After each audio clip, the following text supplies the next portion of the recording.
Mga bandang 4:30 nga ito mga sister na mag-detach na ako sa cellphone. Chinarge ko yung cellphone ko at habang naka-charge, naisipan ko maglinis, nag-mop ako ng floor. At habang after ka mag-mop ng floor, meron akong naisip yung Christmas tree pala namin sa taas, hindi pa namin nade-decorate. At ayan na nga, kinuha ko na. At tuwa itong si Baby Ellie kasi first time niya talaga makakita ng ganitong Christmas tree and tinidecorate ng ni Mama. Pagtanong ko nga sa kanya, pagbaba ko, what is this? Alam niya agad yung sagot, Christmas tree. Ayan nga, tuwang-tuwa siya kasi nga i-decorate ko na yung Christmas tree dito sa bahay. Excited nga din ako i-decorate to at makita ni Baby Ellie kasi parang ngayon kasi si Baby Ellie magta-turn into na sa March. And unti-unti na talaga, ang dami niya ng alam, ang dami niya ng ideas. Kaya ito alam ko, magiging kasama to sa milestone niya paglaki niya.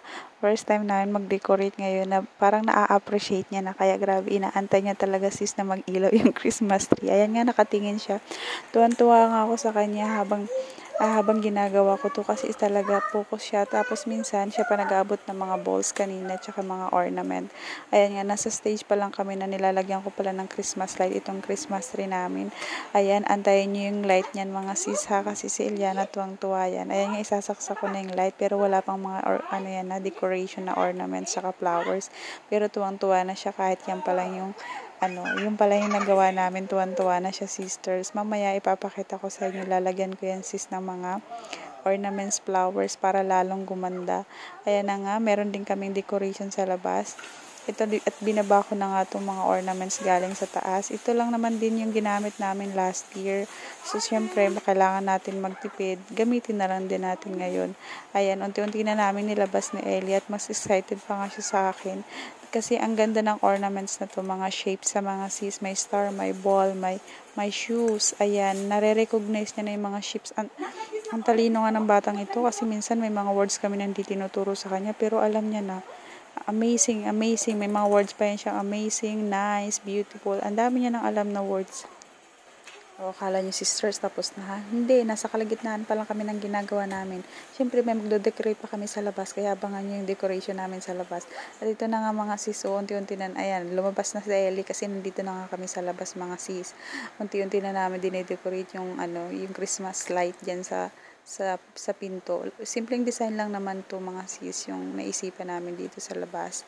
And syempre, hindi ko na kinaya, tumawag na ako ng backup. Pinalabas ko si Habi para tumulong sa akin. Ayan na nga. Ayan, for the go din naman siya. Kinuha niya pa yung mga tools niya. Mukhang mas excited pa nga siya sa akin. Pero yung mga time na yan, medyo pagod na ako. Ayan na si Ellie, lumabas na rin. Ayan, ang aming Christmas tree. Hindi pa siya tapos ha. Antayin nyo.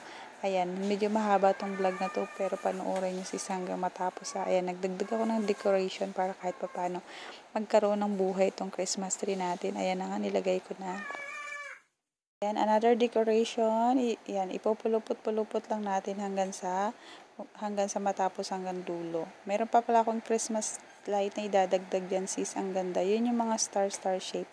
And ito nga, unti-unti ko nang nilalagay yung mga flowers kahit paano naman magkaroon ng kulay at volume itong Christmas tree. Ito na yung mga ornaments tinanggal na namin sa box at unti-unti ko nang nilagay dyan sa aming Christmas tree. Ang ganda na. Unti-unti na nagkakaroon ng buhay. At medyo lumalaki na nga yung Christmas tree namin. Ayan na nga siya. Almost done na nga ako mga sis.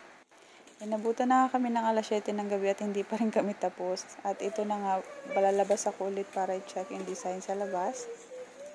So far, so good naman yung nakikita kong result. Dadagdagan ko na lang yan ng konting design. Nailagay ko na pala yung Christmas light dyan na mga star.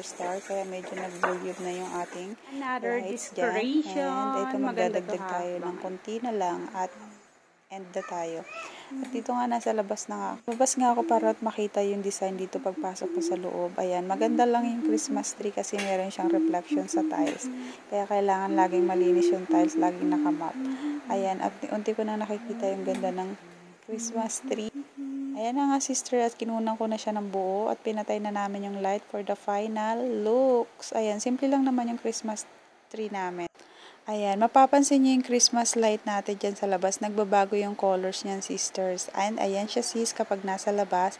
Ayan, nakapatay yung mga ilaw para ma-emphasize yung design ng aming Christmas tree and Christmas light. Ayan, pansin niyo nagbo-blue, nag-green, nagre-red yung Christmas light na nakalagay sa labas. And syempre, papasok tayo. and tanan.